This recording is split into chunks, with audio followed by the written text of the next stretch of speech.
I, Uma Agrawal, welcome you to BYK College of Commerce Expert Lecture Series on Chapter number 4 Forms of Business Organization Part 1.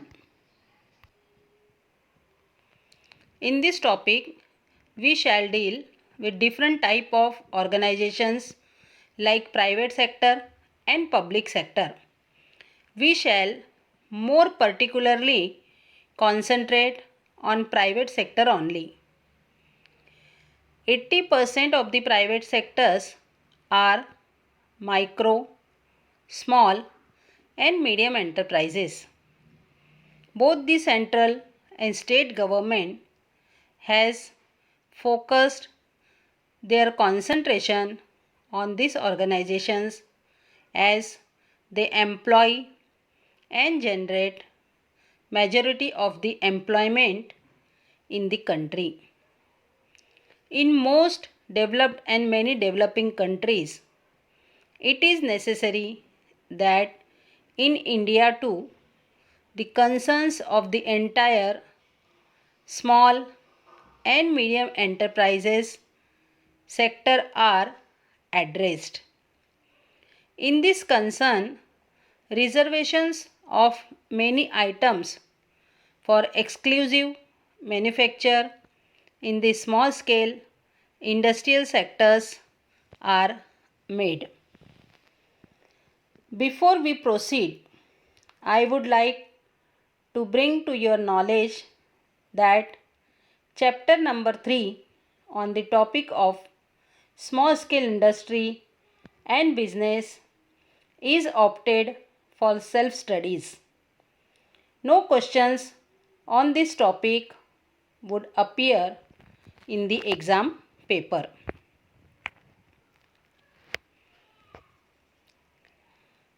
Private sector includes all different types of individuals or corporate enterprises. They are owned and controlled by private entrepreneurs or individuals or group of people and are called as private sector organization.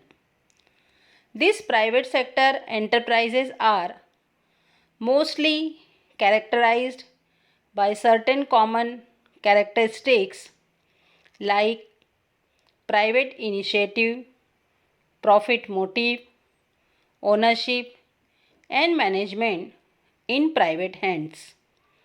Nowadays, the private sector in the form of corporate industrial units are normally owned by the shareholders and managed by professional managers where they are not guided by profit motive but also by expansion, consolidation, arousing social consciousness, social responsibilities, social welfare, etc.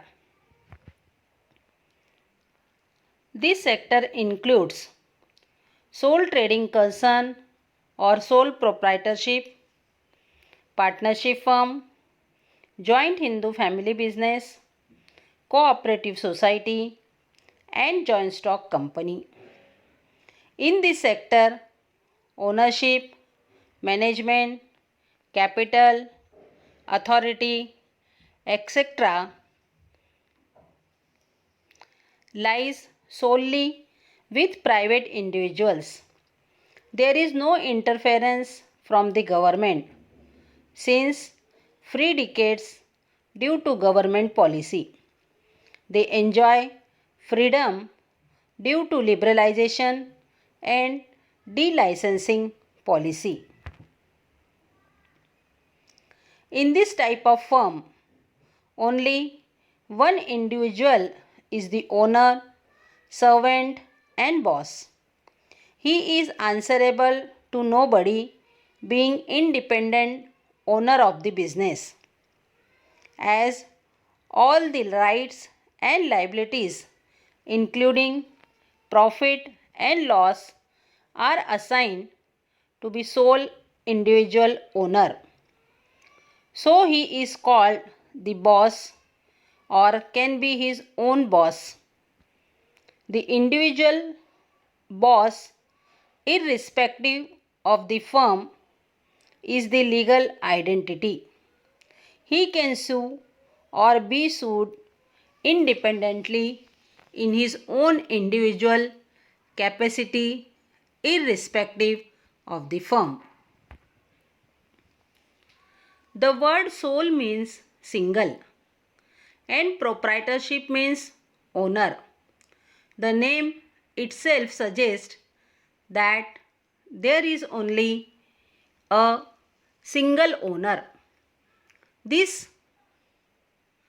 type of firms are oldest and simple form of the organization developed since history of commerce. They are also named as sole proprietorship, sole trader, individual entrepreneurship, proprietorship concern or sole trading concern. These firms are defined differently by different professors. One of the professor, J. Hansen, has defined these types of firms as one-man business. It is a type of business unit where one person solely responsible for investing capital, taking risk of loss and profit and ownership, whereas Professor James Lundy defines sole trading concern as the sole proprietorship, an informal type of business owned by one person only. Let's see features.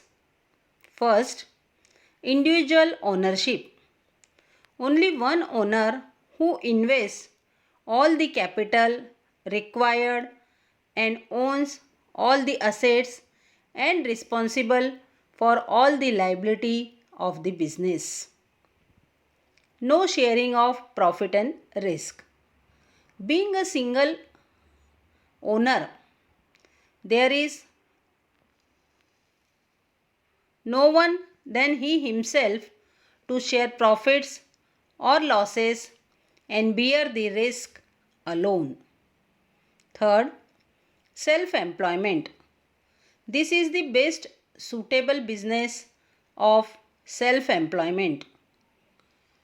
An unemployed person with a small capital can have a source of income sufficient enough to earn his livelihood.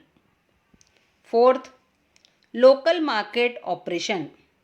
These firms have limited capital and require limited managerial ability.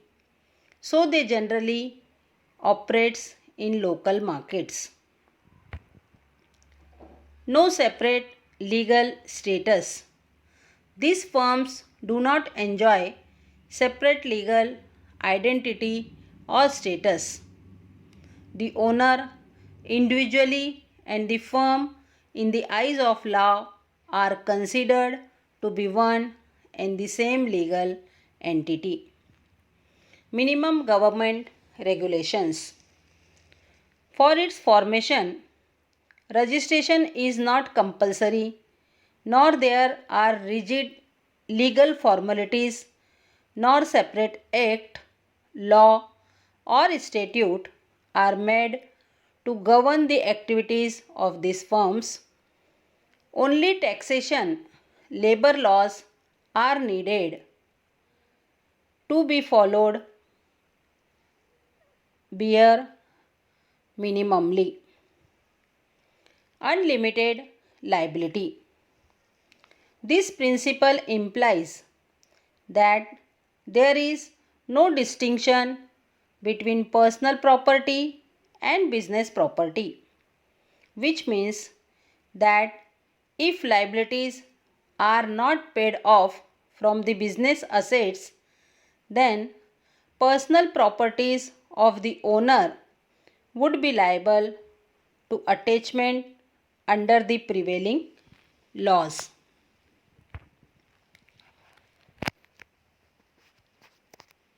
Merits: easy formation. Easy and simple rules and minimum legal formalities are required for its formation. In today's world, online information for its formation in the form of legal document like Udyog Aadhar is sufficient to be presented if required for its existence. Second merit, quick decision. Being individual owner without or with consultation of third party, quick business decisions are taken as owner is not answerable to anybody. On quick decisions being taken, it proves profitability and leans in getting more benefits. Third point, maximum secrecy. The business secrets and plans are more secure as the owner and trader is one person who owns and manages the business. Moreover, in the eyes of law, the books of accounts are not mandatory to be published. So, maximum secrecy can be maintained. Direct motivation. Being the owner and manager, enjoying the whole profit gives direct motivation to earn more profits on trying to work hard. Next point, flexibility. Quick changes as per market and other situations on expansion and otherwise can be quickly and solely taken being sole owner by changing business policies or the business itself at any given odd and even situations. Next, lower cost. Being the sole owner, manager and worker controls business activities and to lower the cost of business, frequent effects are made to avoid or minimize the wastage. Efficiency. By making efforts to avoid wastage of money, time and materials, maximum profit is tried to be earned as the owner himself enjoys the whole profit.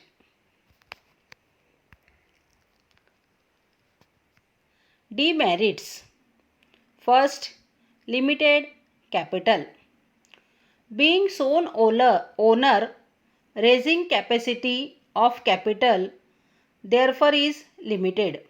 If at all capital is tried to be raised, it can be from friends, relatives, banks, etc. And these sources are also limited, which creates financial difficulties in expansion and development. Second, limited managerial skill. A sole owner may not possess managerial qualification and experience. Then too, he has to control and manage the business. More so due to capital crunch, managerial experts also could not be appointed. Third, unlimited liability. The owner in the firm are not separate and distinct legal entity. They both are the same. So, the owner is unlimitedly liable to the liabilities in the same has to be repaid by disposal of owner's personal property if necessary. Next, lack of stability. Death, insanity, or insolvency affects the existence of the firm as the owner and firm is one and the same person and dependable solely on the existence of the owner. Lack of specialization. The owner is involved himself in buying, selling, accounting, etc. He plays multiple roles and so known as Jack of all and master of none, as his business has no division of work which leads to specialization. Last demerit is not suitable for large scale operations. Sole trading concerns is a one-man show business operating in the local market on a very small scale, so extension cannot be beyond a certain limit and so not suitable for large scale business.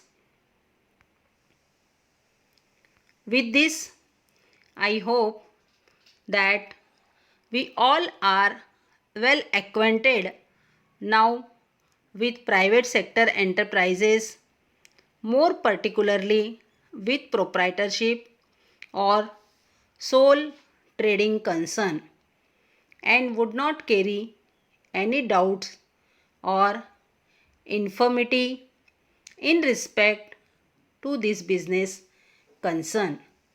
With this, I end my topic and lecture, and thanks to you all.